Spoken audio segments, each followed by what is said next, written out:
if you're a fan of warm and humid days, today certainly was the one for you. And overall, it ended up being a fairly nice one across most of the area as we step outside and take a look at our Savannah cam from the riverfront. And really a beautiful one out there. A lot of sunshine, but it is a little breezy and it is humid. That is for sure. 87 degrees. The sensor reporting partly to mostly cloudy skies at Savannah Hilton Head International Airport. Feels like if 91 isn't so bad, and winds are out of the south to southeast about 5 to 10 miles per hour.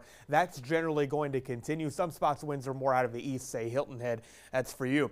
Now, Viper radar continues to be dry across our area, but you head towards the CSRA and portions of middle Georgia. You do have a broken line of showers and storms. Now, this is where the best instability and forcing are, as the cold front is situated across portions of North Georgia. Not much of this is going to even survive into our area. You may be lucky to get a sprinkle if you live west of US 25, but that is about it. So thinking just sun clouds, a warm and humid, downright muggy one out there for some of you, with temperatures that will gradually fall into the 70s shortly after sunset. So can't complain about that. You get into Sunday starting off in the low to mid 70s. Very muggy one gives way to another hot and humid one. And again, sunscreen and hydration are going to be a must. High temperature tomorrow, 91 degrees, but there's that chance of isolated storms. Fronts in the area, and we do have enough instability to get enough of that to trigger those showers and storms. Not thinking overly high rain chances in terms of, say, the amount that affects our area, but you will need to keep an eye to the sky.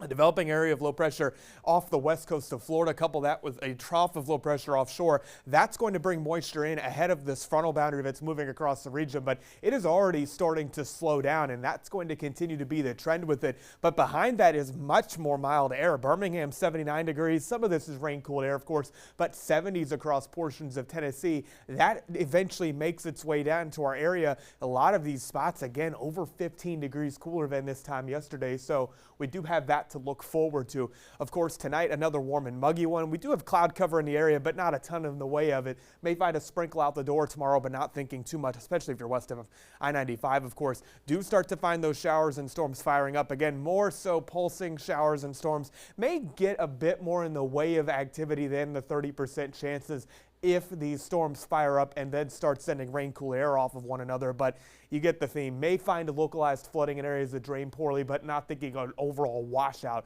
by any means. And still another warm and muggy one tomorrow, but those temperatures do begin to cool down towards Monday morning with a lot of 60s in the area again, maybe around 70 along the immediate coast, but can't complain about it really. Conditions are going to overall get better. Those rain chances are going to become more scattered in nature Monday through Wednesday as the front sits over our area, stalls over our area, and keeps that moisture around.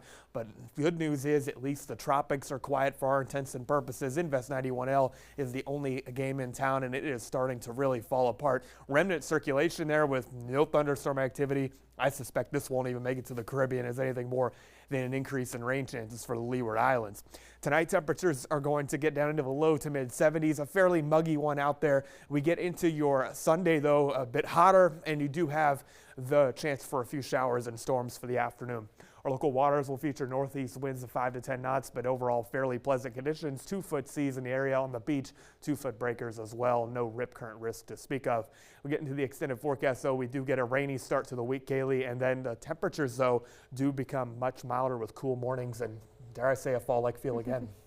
Hey, not bad. No. Very fall-like forecast, I would say. Yeah. Don't like the rain at the beginning of the week, but I'm very excited about those temperatures cooling down. Yeah, me too. Awesome. False fall. Yes. Is that accurate? Yeah, I mean, we're getting close to real fall. Okay, I'll take it. All right, coming up in sports, Georgia looking to improve to 2-0 on the year in Athens. Stay with us.